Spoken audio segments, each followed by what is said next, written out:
અને મહત્વપૂર્ણ સમાચારો પર નજર કરીએ તો ગુજરાતમાં એશિયાઈ સિંહની વસ્તી 2025 આજે જાહેર થશે। મુખ્યમંત્રી ભૂપેન્દ્ર પટેલ કરશે સિંહની વસ્તીની સત્તાવાર જાહેરાત। 10 થી લઈને 13 મે રાજ્યમાં 11 જિલ્લામાં થઈ રહી છે સિંહ વસ્તી ગણતરી। અત્યાધુનિક ટેકનિકલ પદ્ધતિથી સિંહ વસ્તી ગણતરી 2 તબક્કામાં યોજાઈ હતી।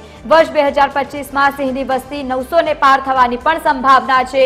ગુજરાતમાં વર્ષ 2020ની અંતિમ સિંહની વસ્તી ગણતરી જ્યારે થઈ હતી સંખ્યા 674 હતી। આજે સવારે 9:30 કલાકે મુખ્યમંત્રી ભૂપેન્દ્ર પટેલ સહિતના મંત્રીઓ આંકડા જાહેર કરશે।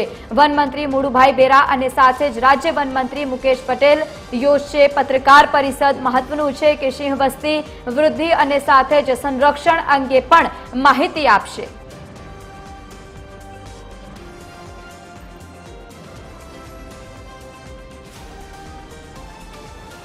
તો આજ મુદ્દે એસોસિએટ એડિટર સોનલ અનરકટ આપણી સાથે લાઈવ જોડાયા છે। સોનલ, આજે સિંહોની વસ્તી ખબર પડશે કેટલી છે? પહેલા જ્યારે સંખ્યા ગણવામાં આવી હતી, આજે ફરી એકવાર લોકો રાહ જોઈ રહ્યા છે, શું કહેશો?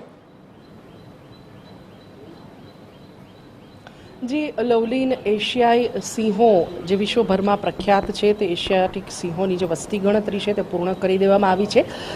2 તબક્કામાં જે આ વસ્તી ગણતરી છે તે હાથ ધરવામાં આવી હતી અને વન વિભાગના 3000થી વધુનો જે સ્ટાફ છે તે આ વસ્તી ગણતરીની કામગીરીમાં જોડાયો હતો। જો કે ગણતરી દરમિયાન વરસાદ થોડો સમય માટે વિઘ્ન બન્યો હતો, પરંતુ અંતે સમૂહ સૂત્રું ઉતર્યું હતું ગણતરી અને 10 થી 13 મે દરમિયાન જે આ વસ્તી ગણતરી છે તે છેલ્લે પૂર્ણ કરવામાં આવી। લાસ્ટ જ્યારે વસ્તી ગણતરી થઈ લવલિંગ તે 2020માં થઈ હતી અને ત્યારે સિંહોની વસ્તી જે છે તે 674 નોંધાઈ હતી।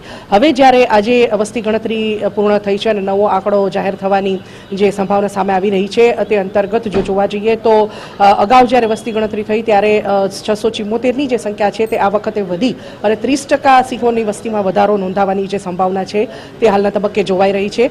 સમગ્ર વસ્તી ગણતરી પૂર્ણ થયા બાદ જે વસ્તીના પત્રકો છે તે સાસણગીર ખાતે પહોંચ્યા હતા અને ત્યાંથી સમગ્ર રાજ્યનો જે છેલ્લો આંકડો છે તે તૈયાર થઈ અને મુખ્યમંત્રી કાર્યાલય સુધી પહોંચ્યો હતો અને તે આંકડો જે ફાઇનલ આંકડો આજે મુખ્યમંત્રી સમક્ષ પહોંચ્યો છે તેને આજે 9:30 વાગે મુખ્યમંત્રીએ ખાસ પત્રકાર પરિષદનું આયોજન કરી તેમાં સિંહોની જે એશિયાટિક સિંહો છે જે ગુજરાતનું ગૌરવ ગણાય છે તેની કુલ વસ્તી કેટલી થઈ છે તેનો જે આંકડો છે તે પત્રકાર પરિષદમાં જાહેર કરશે, જેમાં વનમંત્રી મુળુભાઈ બેરા અને વન રાજ્યમંત્રી મુકેશભાઈ પટેલ પણ ઉપસ્થિત રહેવાના છે। મહત્વનું છે લવલીન કે જે આ વસ્તી ગણતરી હાથ ધરવામાં આવી તે 35,000 સ્ક્વેર કિલોમીટરના જે સૌરાષ્ટ્ર રિજિયન છે તેમાં અને સાથે સાથે જ અમદાવાદ જિલ્લાના કેટલાક ભાગો મળી અને 735 જેટલા બ્લોકમાં આજે સિંહોની વસ્તી ગણતરી છે તે કરવામાં આવી હતી।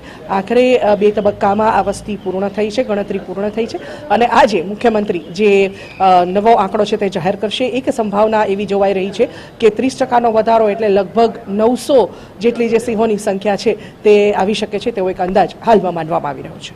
જી બિલકુલ સોનલ, આભાર સમગ્ર માહિતી સાથે જોડાવા બદલ। તો આજે જે સંખ્યા સામે આવશે અત્યાધુનિક ટેકનોલોજી પદ્ધતિથી સિંહની વસ્તી ગણતરી કરવામાં આવી છે, લગભગ 900 ને પાર જવાની પણ સંભાવના છે।